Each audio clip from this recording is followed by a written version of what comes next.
सद्गुरु ओशो कहते हैं, राम की कथा तुमने सुनी है। राम जंगल गए हैं, झोपड़े के बाहर खड़े हैं और देखा एक स्वर्ण मृग। वह कहानी तुमने सुनी है, लेकिन शायद उस कहानी के प्राणों के साथ तुम्हारा कभी कोई संबंध न हुआ हो। स्वर्ण मृग होते नहीं, कहीं सोने का कोई हिरण होता है। लेकिन सीता पीछे पड़ गई। वह राम से कहने लगी, मैं तो इससे लेकर रहूंगी। वह इतना आग्रह करने लगी कि राम ने कहा, अच्छा, राम है तुम्हारे भीतर का साक्षी भाव, राम है तुम्हारी आत्मा, सीता है तुम्हारा मन। सीता ने कहा, नहीं, ला कर रहो। पीछे पड़ गई। स्त्री ने हठ किया होगा। राम भी उसके मुंह में पड़ गए और सोने के मृग को लेने चले गए। ऐसे ही सीता गंवाई, ऐसे ही सीता रावण के हाथ में पड़ गई। ये तो जाल था। जो नहीं है उसे अगर तुम खोजने जाओगे तो जो है वह खो जाएगा। इतना ही सार है उस कथा का। जो नहीं है उसे तुम खोजने जाओगे तो जो है वह खो जाएगा।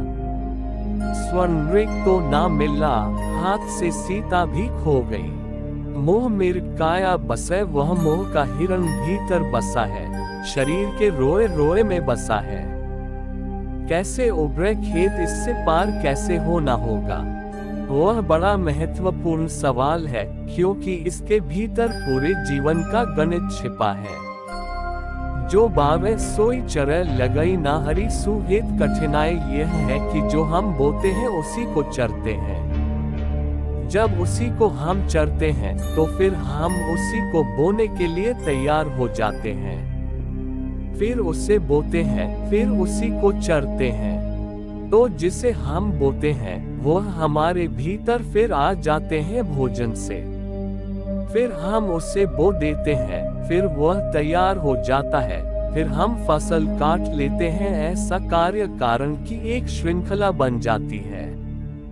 एक विशेष सकल एक दुष्ट चक्र बन जाता है। तुमने किसी को गाली दी, तुमने बोई गाली, वह आदमी नाराज हुआ, वह क्रोध से भर गया, उसने तुम्हें दुगुने वजन से गाली दी। जो तुमने बोया अब चरना पड़ेगा। अब क्या करोगे? गाली दी तो गाली लेनी भी पड़ेगी। जब तुम गाली लोगे फिर क्या करोगे? तुम फिर उपाय करोगे कि और वजनी गाली दें। इसका अंत कहाँ होगा? तुम क्रोध करोगे, क्रोध पाओगे, क्रोध पाओगे और क्रोध करोगे। तुम लोभ करोगे, लोभ से भरोगे, लोभ बढ़ता चला जाएगा। मोह मृग काया बसे, उभरे खेत सहजो पूछती है, इससे पार कैसे होंगे? इस युद्ध का अंत कैसे होगा?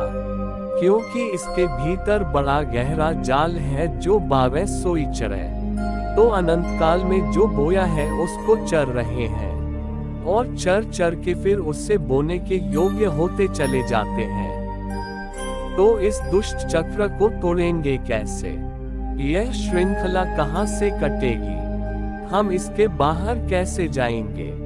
अगर यही चलता रहा और चलता रहा है, लगई ना हरी सुहेत, तो हरी से हेत कैसे लगे?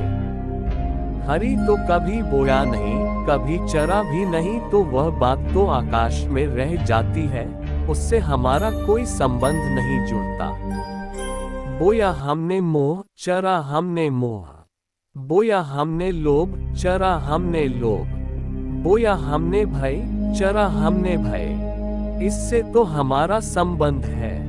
संसार तो हमारे भीतर बाहर हो रहा है। श्वास के साथ भीतर जाता है, श्वास के साथ बाहर जाता है। परमात्मा का स्मरण कहाँ होगा? जगह कहाँ खाली है? सहजों ने बड़ा गहरा सवाल उठाया है। इन सवालों को मैं असली सवाल कहता हूँ। ईश्वर ने दुनिया बनाई या नहीं, यह तुम पागलों पर छोड़ दो।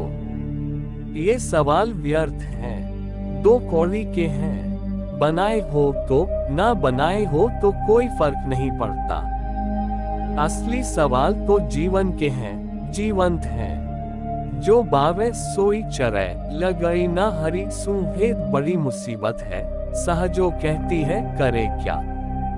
बाहर जाने का रास्ता नहीं दिखाई पड़ता, क्योंकि हम जो कर सकते हैं वही गलत है, और गलत करके हमारा गलत होना और भी मजबूत होता है।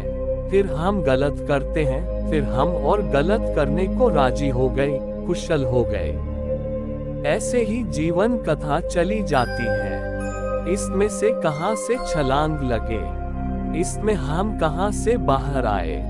ओशो, बिन घन परत फुहार।